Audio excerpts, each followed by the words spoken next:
खेसारी जी यादव तो जी एक दूसरे से भाई जलन हैं। का भाव कोई ना रखे।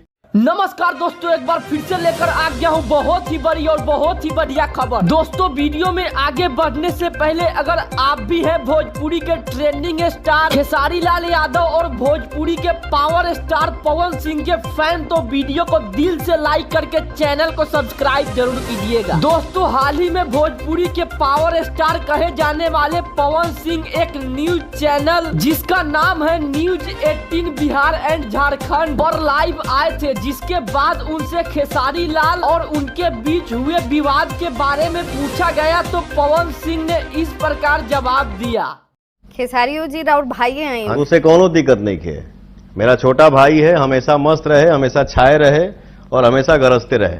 दोस्तों आपको बता दें कि इस इंटरव्यू को देखने के बाद खेसारी लाल यादव ने भी एक इंटरव्यू में पवन सिंह के बारे में इस प्रकार कह दिए। वो बड़े भाई थे, बड़े भाई हैं, बड़े भाई रहेंगे, हमेशा वो हमारे आदर्श हैं, आदर्श की तरह। हाँ, लेकिन जहाँ लड़ाई मंच की है वहाँ पे मैं ना उनको छोड़ने वाला हूँ ना वो मुझे छोड़ने वाला। तो दोस्तों आपको क्या लगता है, पवन सिंह और खेसारी लाल यादव को एक साथ काम करना चाहिए कि नहीं? नीचे कमेंट बॉक्स में जरूर बताइएगा। और वीडियो अच्छा लगा हो तो वीडियो को दिल से लाइक करके चैनल को सब्सक्राइब जरूर कीजिएगा।